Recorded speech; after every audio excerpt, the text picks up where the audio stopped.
Hi, everybody. It's Mary. A day late, but better late than never. And I'm here with my 90 days and 900 seconds. So let's wrap up season 5, episode 9, which is entitled Bad Romance. But in my opinion, it should have been titled, let's see, Pressure Cooker.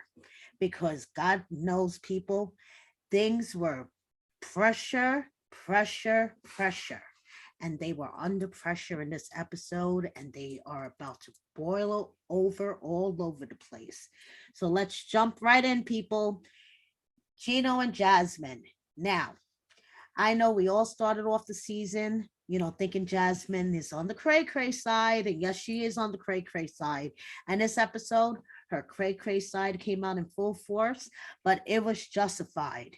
So we start off with Gino and Jasmine on their little vacay in San Jose Island. And Jasmine gets the text from the ex, and she's like, "Did you send my nudes to your ex?" And Gino, of course, tries to deny it, but we see it written all over his face. The guy's practically shitting in his pants. And Jasmine, rightfully so, flips the fuck out. I mean, she goes absolutely fucking ballistic. And wouldn't you if you were in her shoes? I mean, think about it. These are private pictures that she sent to somebody that she loved. And he turns around and sent it to his ex as like some sort of flex. That is fucking crazy. And honestly, to me, that's disgusting, people. That's like fucking disgusting. Like, what made him think that that would be okay? I mean, if he wanted to flex and say, "Oh, look, my girlfriend is so hot," he could have sent her a picture of her fully clothed, a picture of her in a bathing suit. Why did he have to send her a topless picture? Because Gino's a creep. Let's call a spade a spade. Gino's a fucking creep, people. So on top of that, he was texting with his ex while Jasmine was sleeping. I mean, come on. Like, what kind of crap is that? And he's, making her sound like she's this crazy person, which we all know she has a touch of cray cray in her. But you don't, sit there and talk about your current girlfriend to your ex, bad mouthing her, unless you still have feelings for your ex. That is not a flex. That is not a flex, people. Bad mouthing your current girlfriend to your ex is not a flex. And I don't know what made Gino think that that was a flex. So the whole time Jasmine is flipping out, Gino's sitting there like, I don't even know what. The guy looked like he was shitting his pants the whole time. And he just kept saying, "If you can't talk peacefully, if you can't talk peacefully." Are you fucking kidding me? He's lucky that he didn't get the stuffing beat out of him, because if that was me, and we all know I have my issues with anger management, he would have got the stuffing beat out of him from the moment I found out. I would have jumped over that table and beat him. And I'm sorry, I know that's wrong. I do not condone violence. Let me clarify. I do not condone violence. I'm just saying, personally, if I was sitting across that table from Gino, I would have jumped across that table and beat the stuffing out of him. So I think he got off easy with Jasmine. So we're going to see in 2 weeks, because people, next week we have the Super Bowl, by the way. So there is no 90-day fiance next week, people. Sorry to break the news to you. So in 2 weeks, we're going to see the rest of Jasmine's flip out. And due to a little glitch with the Discovery Plus app, apparently the the version that was shown on the app was not the same version that was shown on TLC, which confused the shit out of me. So I watched the version on the app early yesterday, and I had to keep pausing it because I was doing 100 things at once. And then I watched the version live on TLC, and I realized that there was certain scenes that was on the app version that was not being shown on TLC, and vice versa. For example, on the app version, the Alina and Caleb scenes from last week were replayed. There was certain Hamza and Memphis scenes that was shown on the app version that were not shown on the TLC version of the show. I'm not going to give those spoilers. We'll wait for 2 weeks when they show those actual scenes on the TLC show. And they showed the whole scene of Jasmine's flip out.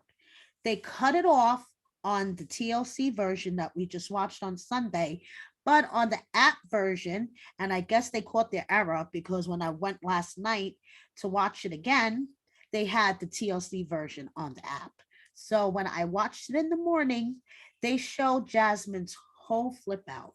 And I'm not going to give a spoiler, but she went fucking ballistic. And that she ripped Gino's hat off his head, as we seen in the preview. And how weird is that? That he doesn't shave the back of his head, so it makes it look like he has hair when he wears his hat. Shave your head, Gino. Embrace your baldness, you fucking weirdo. That's all I have to say. Moving on, Mike and Jimena. I really want these guys to work out, but I have a feeling they're not going to. But I really, really want them to work out because Mike is so sweet. The kids are sweet. uh Jimena, I really, I want to like her, but she just sort of rubs me the wrong way. She's using him for an ATM. I'm sorry, guys. She just sees him as an ATM, and she's faking it pretty well. And she just sees him as an opportunity. She wants to get to the States, get her kids to the States, so her and her kids can have a better opportunity. And Mike is going to wind up with his heart broken. But that's my personal opinion. So this scene, he's proposing. He did this whole great thing. He set up a romantic dinner, overlooking the city, and the cake. Oh my goodness. I wanted that cake. I know Brianna wanted that cake. I wanted that cake. That cake was fucking delicious, and it was so sweet. He had the message in Spanish, will you marry me? I loved his little speech that he did in Spanish.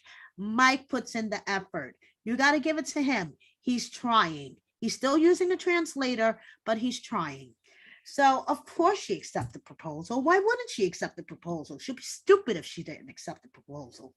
So, Mike didn't want to leave. It was time for him to go. Jimena said, of course, her ATM's leaving. And we'll see what happens. As we see in the preview for the episode in 2 weeks, it looks like the dynamic of their relationship is going to change while Mike is back in the States, because now Jimena wants more money. She wants to get her boobs done. She's acting kind of strange. And Mike has to get back to Colombia to see what's going on. So we'll see what happens. And I really hope she doesn't break his heart. And my sweet Southern friend pointed out to me a tweet that she read that was really funny. And I think we should all do this next time. We should take a shot every time Mike and Jimena say Ti amo to each other. I think we'll be on the floor halfway through their scene. So moving on to Ben and Mahogany. The Runaway Train short story. If someone ever sent me a short story to try to romance me or seduce me, I will block them. Like, what the fuck was that all about? That was just weird and creepy. We all know that Ben is weird and creepy. So he's working out in the gym without his shirt on, getting his sweat all over the fucking equipment. Gross.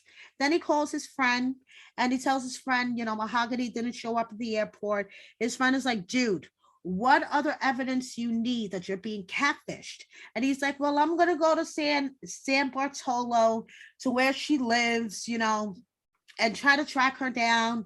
I'm gonna tell her to meet me at a restaurant. I need to know if this is real. And his friend is like, dude, come on, she's not real. You're being catfished. But no, Ben needs to go to San Bartolo and track his Mahogany down because she's only scared.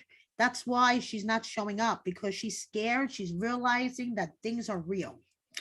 So Ben is getting dressed. He has ugly feet. I don't think that's the only part of him that's ugly, but anyway.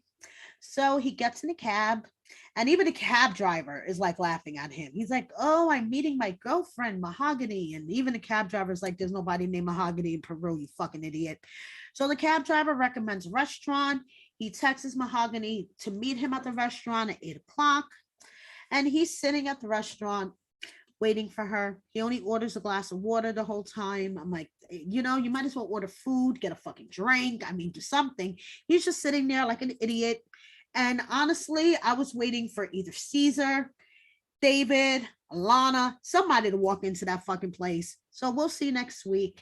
He's an idiot. And yes, they're being played. Moving on. Alina and Caleb. Why are they on my screen still? And I could tell you people why. They condensed their storyline. They just totally like jumped and just ended it, and boom, that's it. It's over. So basically, Caleb told Alina that he didn't see like a future with them because he didn't picture himself being her caretaker, which I give him a lot of credit for being honest, because being with her, he would be her caretaker. He would have to carry her wheelchair around, help her a lot, and it's a lot. It is a lot.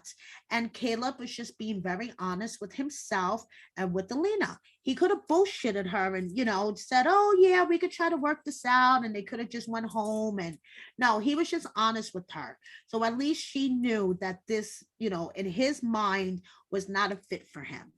Honestly, I couldn't give a shit. I want these two off my screen already.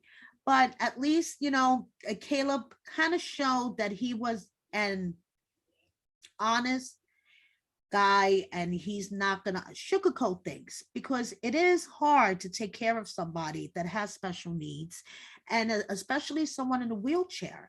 So kudos, Caleb. Bye, Alina.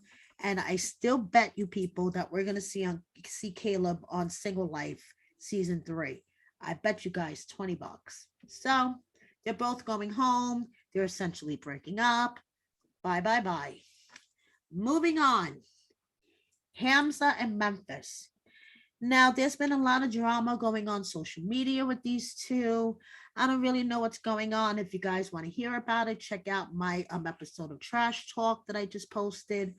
But they're getting very cringe. I mean, Memphis is cringe with her sexy time, me sleepy, me hungry. I mean, come on, girl, you're a grown woman speaking like full sentences.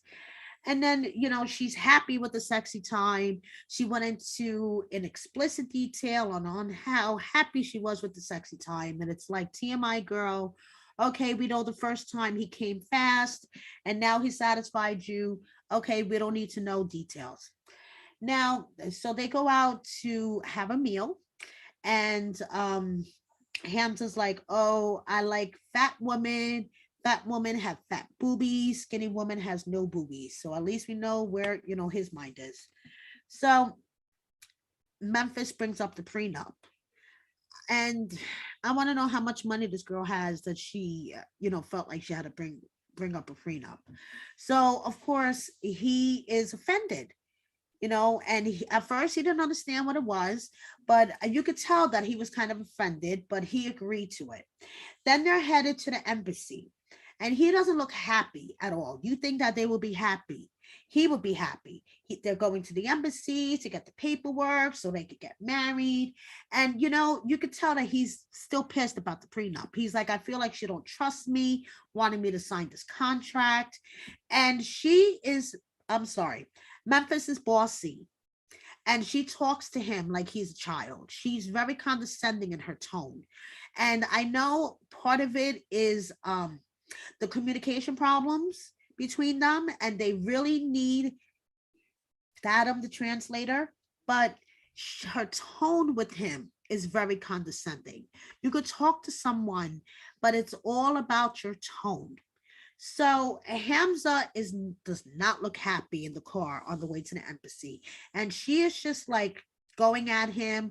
And then she goes and she gets the paperwork, and then she's asking him about the wedding and about the wedding planning, and he's like, oh, it's a surprise. And she's like, no, I don't trust you. I don't trust your planning. And he's just like getting more and more annoyed at the moment, and it's like she is emasculating him more and more each scene, each episode, and he is not happy. So we'll see how this all turns out. Thank you for tuning into my 90 days and 900 seconds. And I'll be back on Wednesday night with my Real Housewives in New Jersey. And tune in for our next Love During Lockup episode. And subscribe to my channel and to my partner's yoga channel, Brianna's Nirvana. She has a lot of meditation and self hypnosis for you guys in case you guys are interested in that. And that's basically it. Have a good night and see you later.